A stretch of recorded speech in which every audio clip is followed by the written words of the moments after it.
맨유가 지옥에서 살아났습니다. 초반에 2골을 헌납하며 와르르 무너졌는데 3골을 넣으면서 역전승을 만들어냈어요. 사실 멋진 역전승 느낌이라기보다 저는 진짜 다행이다 라는 생각이 좀 더 지배적이었는데요. 가뜩이나 1, 2라운드 맨유 경기력이 좋지 않았잖아요. 그래서 그거에 방점을 찍는 최악의 3라운드가 되겠다 싶었는데 어쨌든 뒤집어냈습니다. 이른 시간에 2골을 내주고 나서 그래도 맨유가 집중을 좀 잘 했던 것 같아요. 슈팅도 많이 때리고 점유율도 높았고 패스 성공률도 나쁘지는 않았어요. 근데 오늘 카드가 많았고 노팅엄 선수가 퇴장까지 당했는데 3대2로 역전한 상황에서 후반 막판에 상대가 이제 다급해질 시간이었죠. 그 10명의 노팅엄을 상대로 지배하지 못했다는 점, 이 점은 조금 아쉽죠. 물론 추가 시간이 11분이나 주어지고 선수들이 대부분 다 많이 지쳤을 거예요. 왜냐면 역전을 위해서 에너지를 쏟아붓기도 했으니까. 그래도 강팀이라면 10명을 상대로 홈에서 여유롭게 조금 더 소유를 하면서 상대를 끌어당기고 공간을 만들고 그런 플레이가 이루어져야 하지 않았을까 싶네요. 그래도 결국 어쨌든 초반 3경기에서 2승을 챙기게 되었습니다. 결과론적으로는 경기력을 떠나서 저번 시즌보다는 출발이 그래도 승점은 더 낫다라고 생각을 하면 될 것 같은데요.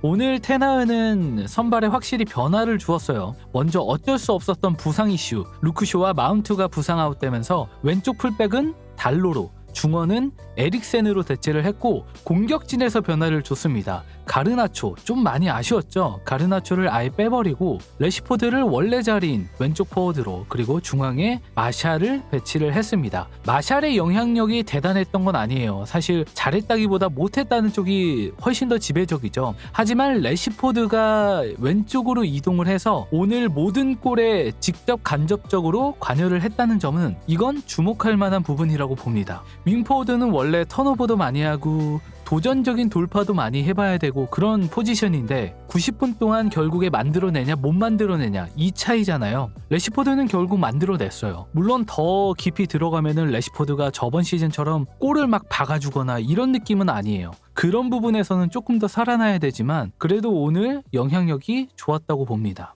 자, 그러면 오늘 5골이나 터졌던 재밌는 경기, 먼저 실점 장면을 보겠습니다. 첫 번째 실점은 맨유 코너킥 공격이 무산되면서 역습을 당한 실점이었어요. 이 부분에선 선수들의 경합이 아쉬운 장면이었죠. 첫 번째 경합은 비사카의 공중볼 경합인데 햇빛이 좀 방해가 됐던 것 같아요. 다시 돌려보니까 공중에 뜬 볼을 햇빛을 가리면서 공을 찾는 모습이 있었고 경합도 확실히 안 됐죠. 그래서 볼은 뒤로 흘렀는데 여기까지는 그럴 수 있어요. 왜냐면 레시포드가 처리하면 되니까. 근데 이제 레시포드가 아워니의 침투를 제대로 인지를 못한 것 같습니다. 달려오는 아워니와 몸을 부딪히긴 했는데 레시포드가 밀렸죠. 아워니의 그 탱크 같은 질주가 시작이 됐고, 물론 레시포드가 미친 듯이 달려가서 마지막에 따라잡아서 발을 뻗어봤지만 아워니의 슈팅은 그대로 골망으로 들어갔습니다. 이런 말이 나올 수 있어요. 아니 왜 코너킥 공격인데 레시포드랑 안토니가 뒤에서 수비하냐, 이럴 수 있는데 오늘 맨유 세트피스 컨셉을 보면은 변칙적인 컨셉이 많았잖아요. 좀 이따가 살펴볼 맨유 골 중에서도 이런 장면이 2장면이 있고요. 그래서 뭔가 이 장면도 준비된 거지 않았을까 싶은데 아무튼 이게 실패로 이어졌고, 더군다나 공격수들이 이렇게 최후방에 혼자 남아서 공을 처리하는 부분은 익숙하지 않을 수도 있겠죠. 두 번째 실점도 첫 번째 실점 내주자마자 또 연이어 실점을 했는데 황당한 실점이었습니다. 세트피스 올라오는 공을 아무도 처리를 못했어요. 그냥 볼리 선수한테 가서 공이 갖다 맞고 들어갔는데 볼리 앞에 확실히 비사카와 리산드로가 끊어줘야 하는 상황이었는데 점프를 했음에도 그냥 공은 뒤로 흘러버렸고 클리어링이 제대로 안 됐습니다. 볼리 뒤에 있던 카세미르도 제대로 방해를 하지 못하는 상황이었고 그냥 맞고 들어갔다, 이게 맞는 것 같아요. 오나나는 황당하죠. 첫 번째 실점도 황당했는데 두 번째 실점은 더 황당하니까 굉장히 화날 수밖에 없는 상황이었습니다.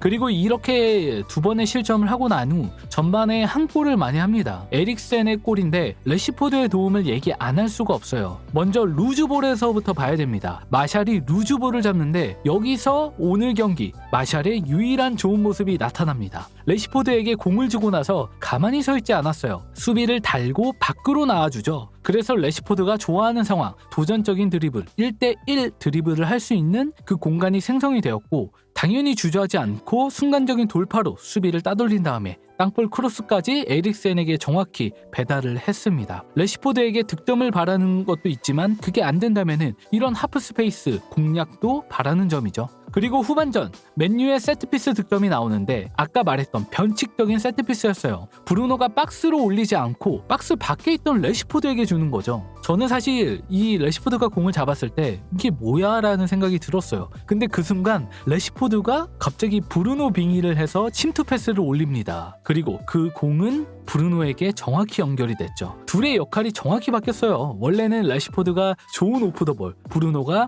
킬 패스를 찌르는데 이번엔 반대로 레시포드가 찔러주고 브루노가 좋은 움직임을 가져갔죠. 브루노의 헤더 선택도 더 좋은 자리에 있던 카세미르에게 완벽하게 연결을 해줬습니다. 카세미르는 이런 상황에서 클러치 능력이 있죠. 자신의 볼로 만든 이후 골망을 흔들었죠. 이 골 장면에서는 다 좋았어요. 골을 넣은 카세미르도 좋았고 레시포드에게 패스를 주자마자 박스로 침투하는 브루노의 움직임은 정말 좋았고요. 그리고 레시포드가 이렇게 정교한 침투 롱패스를 한다? 이것도 좋았습니다. 굉장히 좀 색다른 맛이었죠. 그리고 마지막 득점도 코너킥에서 이어졌는데요. 코너킥을 박스로 올리지 않고 레시포드에게 줍니다. 아마 오늘 세트피스에서 이런 연결들이 계속 시도됐어요.